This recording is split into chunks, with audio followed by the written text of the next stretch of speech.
kabarnya kalian hari ini? Alhamdulillah.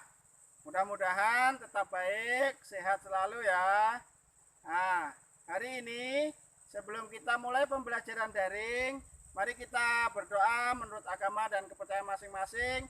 Mudah-mudahan apa yang kita dapatkan hari ini bermanfaat. Berdoa, mulai.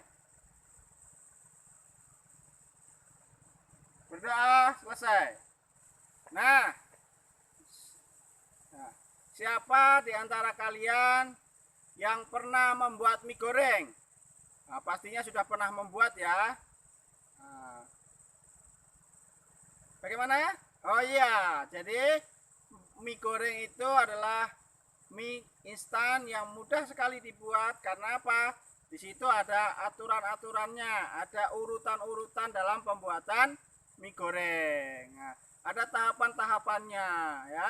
Pasti semua orang bisa membuat. Karena apa? Di dalam kemasan mie goreng ada itu urutan atau tahapan-tahapan cara membuat mie goreng. Nah, dari cara membuat mie goreng itu sebenarnya bisa kita masukkan dalam pelajaran, yaitu apa? Masuk dalam jenis teks prosedur. Ada yang tahu apa itu teks prosedur? Mari kita simak dengan baik materi pembelajaran hari ini, yaitu tentang teks prosedur. Teks prosedur. Nah, jadi apa itu teks prosedur? Teks prosedur adalah teks yang berisi instruksi untuk melakukan sesuatu atau membuat sesuatu. Ya, kemudian ciri umum teks prosedur yang pertama menggunakan kalimat imperatif, yaitu kalimat yang bersifat perintah. Perhatikan contohnya di situ ya, ada tolonglah, kemudian potonglah, kemudian masukkan di situ. Nah, yang kedua, kalimat ciri umum teks prosedur yaitu menggunakan kata kerja aktif, yaitu kata kerja yang menyatakan suatu tindakan dengan subjek sebagai pelakunya. Perhatikan contohnya di situ, jadi ada memasak telur, kemudian menggoreng di api yang panas. Nah, itu ya. Itu adalah kata kerja aktif yang digunakan. Yang ketiga, ciri umumnya adalah berisi petunjuk ya. Petunjuk dalam teks prosedur berupa alat dan bahan serta langkah-langkahnya. Nah, ini perhatikan ini. Ada contoh cara membuat layang-layang. Nah, tadi ciri yang ketiga apa? Ada petunjuknya ya, alat dan bahan, kemudian ada langkah-langkahnya. Nah, itu adalah merupakan petunjuk ya, petunjuknya. Kemudian tadi apa? Menggunakan kalimat perintah. Nah, perhatikan di langkah-langkahnya, di situ ada buatlah kerangka layangan, potonglah bambu memanjang, bentuklah silang kedua bambu. Nah, kata yang digunakan adalah kalimat perintah. Kemudian yang ketiga tadi apa? Ciri-cirinya yaitu menggunakan kata kerja aktif. Di situ ada contohnya, kamu harus meletakkan benang pada posisi tengah. Nah, kata meletakkan itu adalah kata kerja aktif. Nah, selanjutnya kita akan membahas jenis teks prosedur. Ada berapa? Iya, ada 3. Yang pertama, teks prosedur sederhana.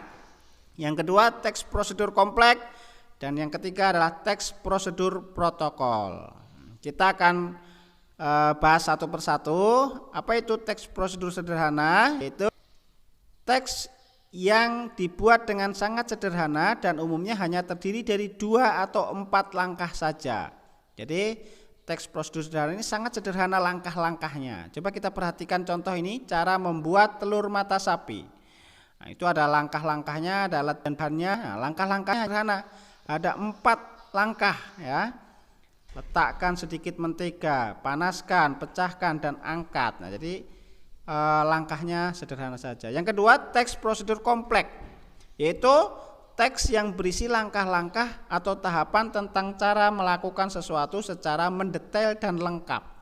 Jadi di sini lebih kompleks ya, lebih lengkap, detail dan lengkap. Nah, di sini ada contoh cara mengunduh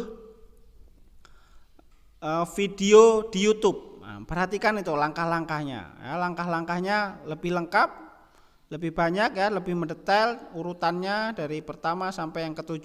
Nah, itu ya. Jadi teks prosedur kompleks ini apa? Lebih mendetail ya, langkah-langkah yang dibuatnya, kemudian lebih lengkap ya. Lebih banyak langkah-langkah yang harus diperhatikan. Yang ketiga, teks prosedur apa tadi? teks prosedur protokol ya. Nah, di sini protokol itu apa? Teks yang pada setiap langkahnya bisa diubah, tidak harus runtut. Meskipun begitu, hasil akhir yang didapat akan tetap sama. Jadi boleh urutannya nomor 1 bisa diubah ke jadi nomor 2 diubah nomor 3 atau sebaliknya. Jadi tetap bisa dilakukan ya prosedur protokol ini. Perhatikan contoh di sini, yaitu ada cara keluar rumah di masa pandemi. Ya, perhatikan langkah-langkahnya. Itu ada 4 langkahnya. Itu bisa kita ubah dari langkah yang pertama diubah menjadi langkah keempat. Jadi teks prosedur protokol ini urutannya bisa kita ubah-ubah ya. Tidak harus runtut ya. Tapi apa yang kita kerjakan akan tetap sama. Dia tidak menuntut untuk melakukan sesuatu secara runtut ya.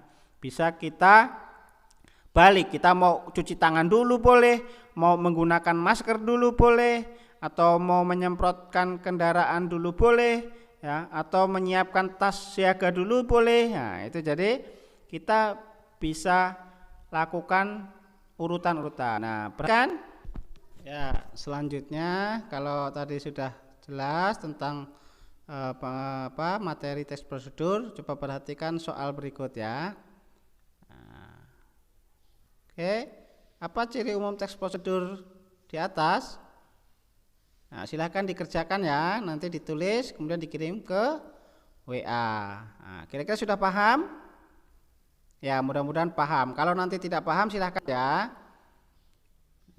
Menurut kalian apa itu teks prosedur? Coba ceritakan kegiatan yang pernah kalian lakukan perihal membuat sesuatu atau melakukan sesuatu. Mari kita tutup pembelajaran hari ini dengan berdoa.